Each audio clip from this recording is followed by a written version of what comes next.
Wheel number 5, meet Daniel Walker with D.S. Murphy Real Estate Appraisers. The lender requires an appraisal. And note, the lender is not allowed to choose the appraiser.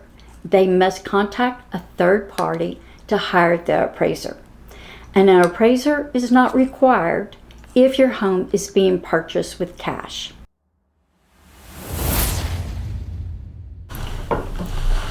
You have gone under contract, and it's time for the appraisal to take place on a property you're looking to purchase, but you have no idea what an appraisal is. Well, today I'm going to introduce you to the appraisal world. Hi, my name is Daniel Walker.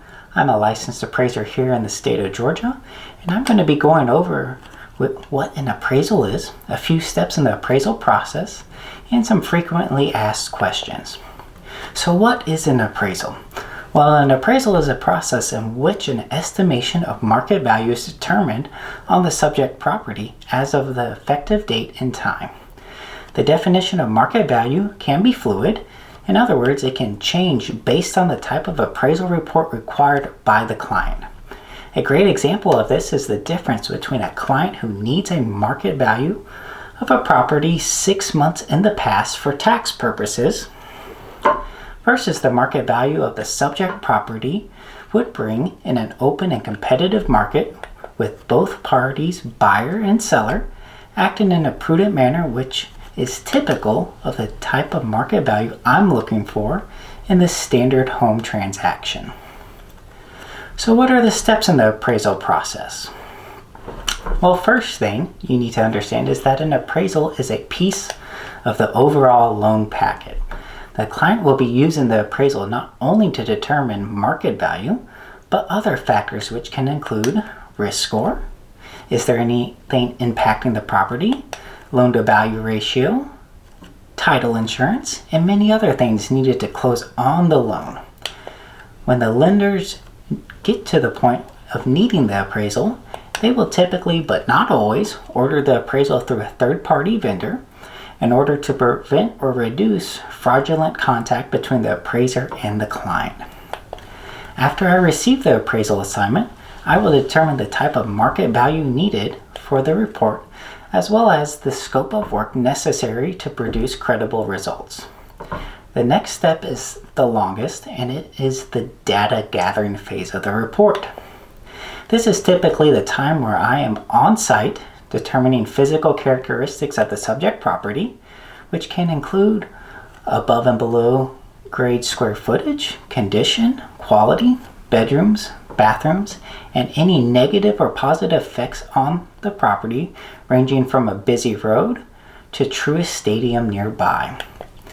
I will also gather data from secondary sources, which includes tax records, real estate agents, professionals in the industry, as well as my own database. I will then begin to compile all this data together and begin selecting comparables that are most similar to the subject.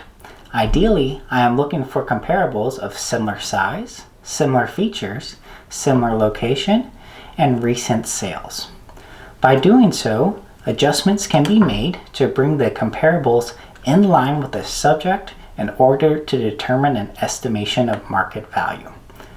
This is also known as a sales comparison approach to value, which is required by Freddie Mac and Fannie Mae. Once a determination of market value has been established, I will go through and double check my work and then send the report to my team leader, who will review my calculations and adjustments as well.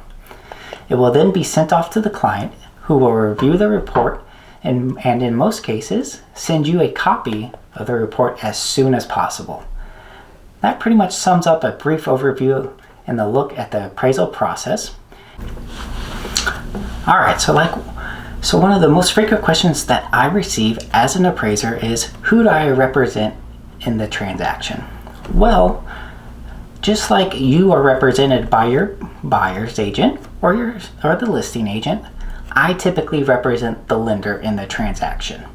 My purpose is to go out and gather data on behalf of the lender, compile that data, and come up with a market value that they in turn can use in the loan process. So while The buyer's agent typically represents the buyer. Like I said, I typically represent the lender in this type of transaction. The next most common question that I typically receive is, isn't this a bedroom? My real estate agent said that this was a 4-bedroom home, but you're only classifying it as a 3-bedroom. Well, in this situation, we have to look at what is a bedroom. And a bedroom typically needs to consist of multiple different items. One, it must have ample space and privacy from the main home. In other words, Harry Potter's cupboard underneath the stairs would not be classified as a bedroom, even though he is sleeping there. Number 2, it must have 2 forms of egress.